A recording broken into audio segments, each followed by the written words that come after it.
Andeha iroso ao anatin'ny vaovao ara-politika kosa isika Nanome fanazavana mahakasika ny fanotana ny bileta tokana ho amin'ny fampianarana ny mpifidy sy ny mombamomba ny fampiasana ny petadrindrina ary ny sary lehibe ho an'ireo kandida ho filohan'ny repoblika ny Cenit tamin'ity an'ity misy araky izany araky nambaran'ny mpitondra tenin'ny vaomiera mahaleo tena misahana ny fifidianana ny lalana mifehy ny sary entina anaovana ny petadrindrina mandritra ny fifidianana fanazavana no entina amintsika. Roa karazana ny bileta tokana entina ikarakarana amin'ny fifidianana eto Madagasikara raha ny nambaran'Andriamatoa fanorakotondra zaka mpitondra tenin'ny vaomiera mahaleo tena misahana amin'ny fifidianana.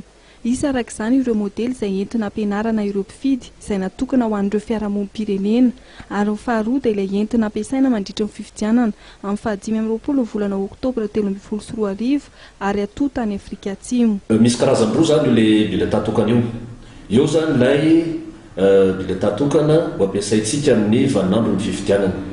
Ireo zany rehefa voatota avy atsy Afrika Atsimo dia isy ny livraison zany hoe fanomezan'zareo atsy Afrika Atsimo azy ho atsika eto Madagasikara eto amin'ny Cenit dia ireo tsy ivoaka mihitsy ireo ho sécurisena zany ilay bileta tokana dia amin'ny fotoana anaovana ny fifidianana vaninandro ny fahadimy amby roapolo ny volana oktobra. Zay zany vao ivoaka ireo le bileta ireo ho ampiasaina amin'ny fifidianana izay ho ataontsika. Zay zany le bileta tokana tena izy. Fa isy ndraiky kosa zany ny spécimen. Ireo dia ho ampiasaina amin'ny fampahafantarana sy ny fampianarana ny fomba fampiasana ilay bileta tokana. Ary io spécimen indray zany dia mbola izara karazany anankiroa ihany koa.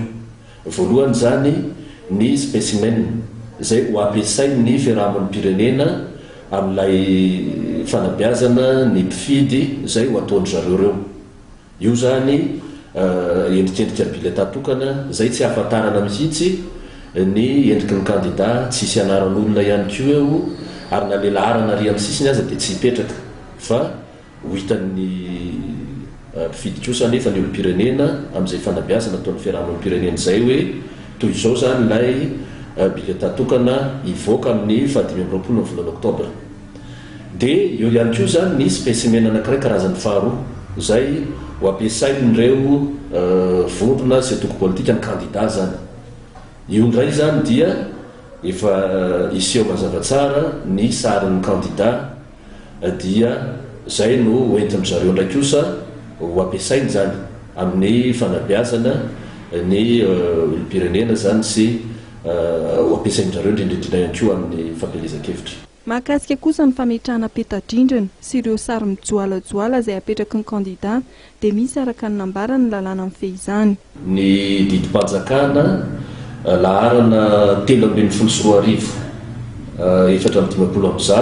2013 ao amin'ny andininy fahavalambin'ny folo dia milaza ireo le toerana izay tsy tokony ary tsy azo ametrahana ireny afishe na ny petadrindrina avy amin'ny kandida reny. Ao zany ohatra raha tsy hitanisa vitsivitsika ao ny fiangonana, ny tranom-panjakana, ireny toerana mirakitra tantara reny.